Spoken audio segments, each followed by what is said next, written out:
जैसी करनी वैसी भरनी। राज दरबार के अंदर एक तरफ एक भिखारी जो कि बहुत गरीब था, जिसके वस्त्र फटे और चिरे हुए थे, सूरत मटमैली थी और पैर मिट्टी और धूल से सने हुए थे। वो उदास और आशा के भाव लेकर खड़ा हुआ था। वहीं दूसरी तरफ एक कंजूस सेठ, जिसका नाम जोखराम था, चमचमाती खादी की धोती कुर्ता पहने आकड़ में लकड़ी लिए खड़ा हुआ था।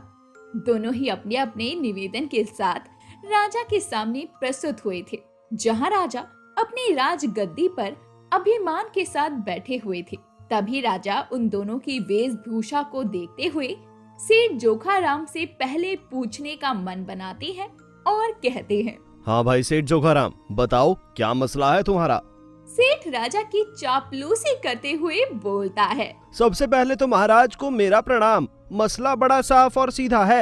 राजा जी, ये जो गरीब भीखू खड़ा है ना, इसने मुफ्त में मेरी शाही मिठाइयों की खुशबू ली है। अब आप ही मेरा न्याय कीजिए। इस नंगू तेली से मेरे पैसे मंगवाइए।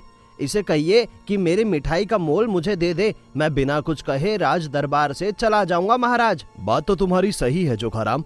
भीखू, तुम्हारा इसमें क्या कहना है, तुम बताओ। महाराज को मेरा भी प्रणाम हो। महाराज आप ही बताइए कि खुशबू से पेट भर जाता है क्या? बिना पेट में भोजन जाए क्या हम तृप्त हो जाते हैं? क्या हमारा पेट भर जाता है? हमारी भूख मिट जाती है क्या? जब मैंने मिठाई खा ही नहीं तो मैं मोल क्यों दूं? राजा भिखारी की बात पर भी सहमति जताते हैं, क्योंकि कहीं न कहीं उन्हें भिखारी की बात भी सही लगती है। और महाराज कहते हैं, बात तो तुम्हारी भी सही है भाई भीखू, ये तो बड़ी ही गंभीर समस्या है। अगर दोनों ही अपनी जगह पर सही है तो मैं किसको दोषी करार दूं? राजा सोच में पड़ जाते हैं कि आखिर अब वो निर्णय क्या सुनाए, और बगल में बैठे अपने मंत्री बीरबल की तरफ देखते हुए कहते हैं, महामंत्री तुम क्या कहते हो? इन दोनों में से कौन सही कौन गलत है? मैं तो बहुत ही बड़े धर्म संकट में फंस गया हूँ। मेरी सहायता करो ताकि मेरे हाथों कोई हालात बिगड़ ना जाए। अब महामंत्री भी असमंजस में पड़ जाते हैं कि वो किसका साथ दे, और कई देर तक सोच विचार करने के बाद में महामंत्री ने अपना मुख खोला। महाराज, इन दोनों ही व्यक्ति ने बहुत बड़ी दुविधा में डाल दिया है। ऐसे में इन दोनों की सुनवाई हम कैसे करें? ऐसे में हम एक काम कर सकते हैं, तुम दोनों अपनी पूरी बात बताओ। आइए जानते हैं कि ये वाद विवाद कैसे शुरू हुआ। मिठाई की दुकान पर सेठ जोखाराम अपनी स्वादिष्ट स्वादिष्ट मिठाइयों को बनाकर रख रहा था, जिससे उसकी मिठाइयों की खुशबू से लोग मंत्रमुग्ध होकर मिठाइयों के लिए भीड़ लगा रहे थे, और पूरे गांव में उसकी मिठाइयों की सुगंध ऐसे फैल रही थी जैसे किसी नए खिले फूल की भीनी भीनी खुशबू फैलती है। देखते ही देखते उसकी घी की बनी मिठाइयाँ अब लोगों को बड़े चाव से पसंद आने लगी और उसके दुकान पर भीड़ जमा होने लगी। ऐसे ही ग्राहकों को मिठाइयाँ बेचते हुए सेठ का समय बीत रहा था। फिर एक रोज गरीब भीखू उस रास्ते से गुजर रहा होता है और मिठाई की खुशबू के कारण भूखे भीखू से रहा नहीं जाता और वो घी की खुशबू लेता है। अरे वाह, कितनी स्वादिष्ट है ये मिठाइयाँ। अगर ये मिठाई मुझे खाने को मिल जाती तो मुझ भिखारी के सोए हुए भाग ही खुल जाते। देखो तो, खुशबू से ही लोगों को अपनी तरफ खींच रही है। ये स्वादिष्ट मिठाइयाँ कैसे लुभा रही हैं। इस मिठाई वाले के पास कितने ग्राहक हैं। अब भीखू को देखकर जोखाराम, जो कि अपने ग्राहकों को मिठाइयाँ परोस रहा था, वो आग बबूला हो जाता है। उसे भीखू का इस तरह उसकी मिठाइयों की सुगंध की तरफ आकर्षित होना भी बर्दाश्त नहीं होता, और जोखाराम तुरंत ही अपनी दुकान से निकलकर भीखू के पास आता है और गुस्से भरे स्वर में कहता है, अरे नंदू तेली, यूं तू दुकान के आगे क्यों खड़ा है? अरे कुछ नहीं, मैं तो बस मिठाइयों की खुशबू ले रहा था। अच्छा भाई, इतना गुस्सा क्यों कर रहे हो? मैं जाता हूँ। इतने में जोखाराम गरीब भीखू से लड़ने लगता है। अरे तूने मेरी मिठाई की खुशबू ली, चल पैसे निकाल। अरे किस बात के पैसे दूं? मैंने तो बस तुम्हारी मिठाइयों की खुशबू ही ली। मैंने कोई तुम्हारी मिठाइयों की चोरी थोड़ी की है जो मैं पैसे दूं। मैं तुम्हें पैसे नहीं दूंगा। एक तो चोरी, ऊपर से सीना जोड़ी। तूने मेरी मिठाइयों की खुशबू ली है, पैसे निकालता है या नहीं, वरना तेरी अकड़ मैं निकाल दूंगा। राज दरबार तक घसीटूंगा तुझे। अब महाराज ने दोनों तरफ की बातें सुनी और उसके बाद कई देर सोच विचार करने के बाद में फैसला सुनाया। तुम दोनों को एक दिन दिया जाता है, दोनों की सुनवाई कल होगी।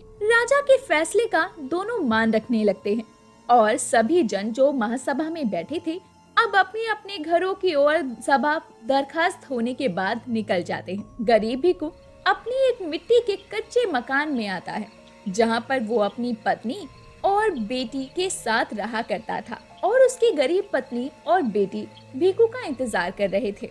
भिखू को आते देखकर बेटी ने पूछा, पिताजी आज आप इतना देरी से क्यों आए हैं और इतने परेशान क्यों लग रहे हैं?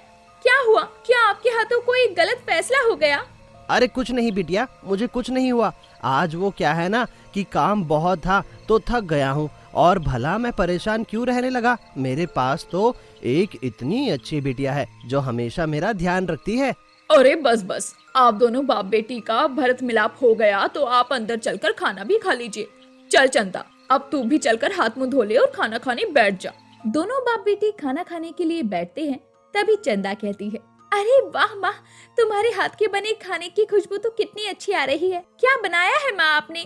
अरे बिटिया तू ना एक काम कर, अपना पेट खुशबू से ही भर ले।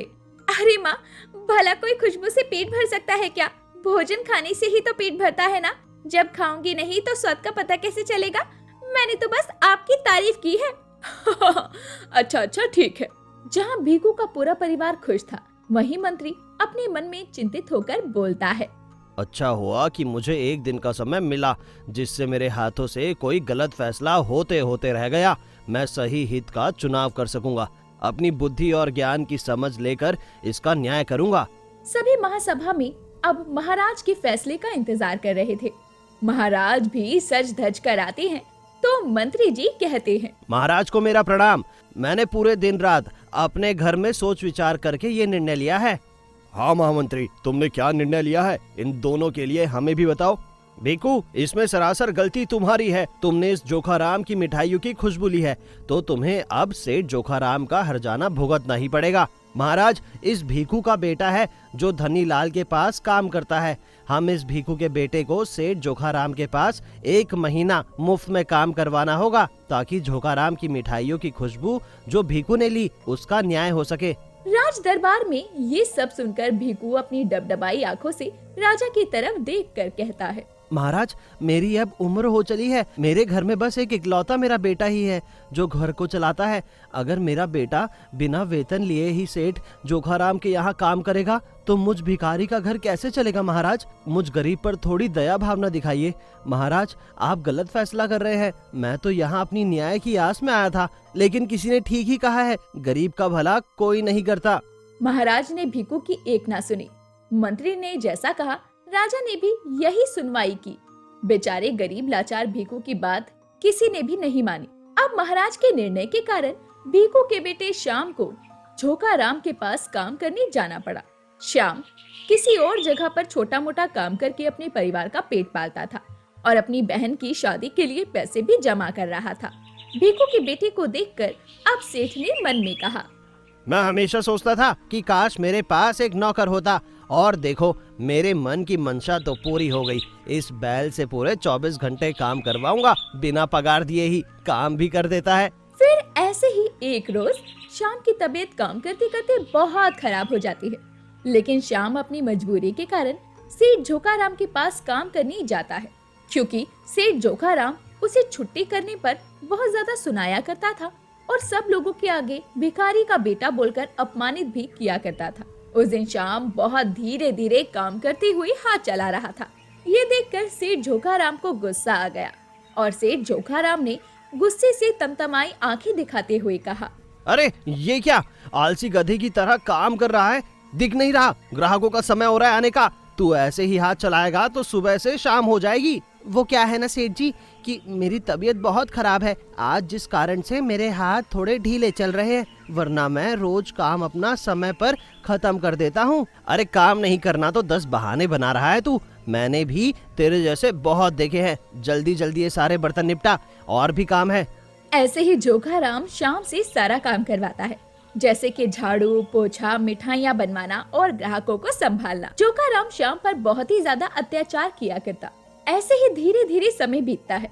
फिर एक रोज एक व्यक्ति जोखाराम की मिठाई की दुकान पर आता है और बोलता है, और जोखाराम जी, मैंने सुना है कि आपके यहाँ की मिठाइयाँ बड़ी स्वादिष्ट और शुद्ध घी से बनती है, तो मुझे भी ये आपकी सारी मिठाइयाँ चाहिए, लेकिन अभी मेरे पास पैसे नहीं है। अरे कोई बात नहीं, जब मैं आपके घर आऊंगा ना, तब आप मेरे पैसे दे दीजिएगा। मैं ये सारी मिठाइयाँ आपके घर पर ले जाता हूँ, आप चिंता मत कीजिए। फिर जोखाराम अपनी मिठाइयाँ उस व्यक्ति के पते पर लेकर चला जाता है, जहाँ वो देखता है कि वो राज दरबार है।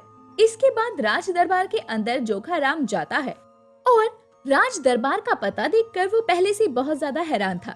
जोखाराम ने अब अपनी मिठाइयों को राज दरबार में रखा और महाराज से कहा, महाराज को मेरा प्रणाम। महाराज, राज दरबार से आपके किसी सिपाहियों ने मेरी मिठाइयाँ मंगवाई थी, आप मुझे मूल्य दे दीजिए तो मैं जाऊँ। महाराज के उत्तर देने से पहले ही मंत्री सभा में आकर जोखाराम से बोलता है, अरे जोखाराम, तुम्हारे यहाँ सब कुशल मंगल तो है ना?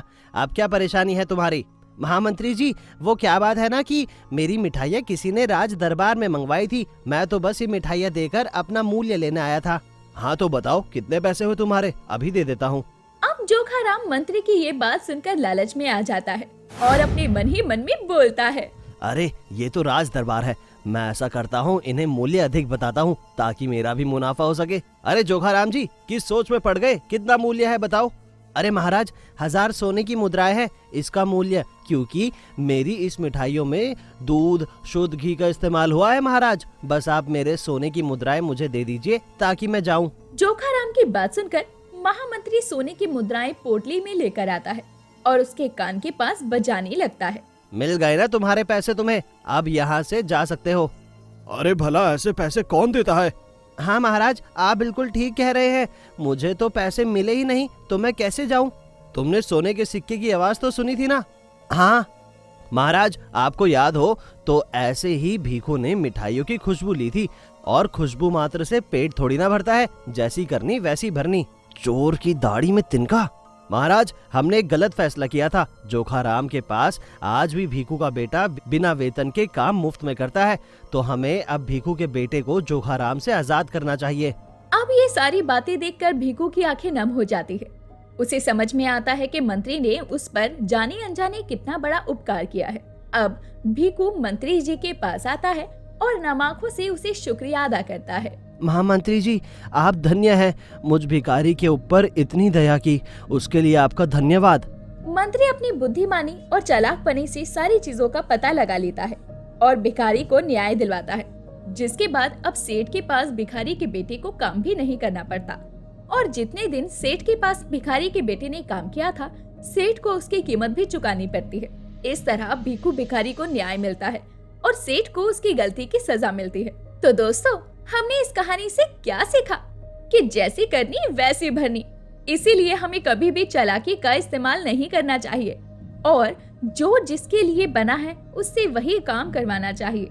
हमेशा किसी का गलत फायदा उठाने के बारे में कभी सपने में भी नहीं सोचना चाहिए, वरना सेठ की तरह कभी कभी हमें ये सब चीजें उल्टी भारी भी पड़ सकती है।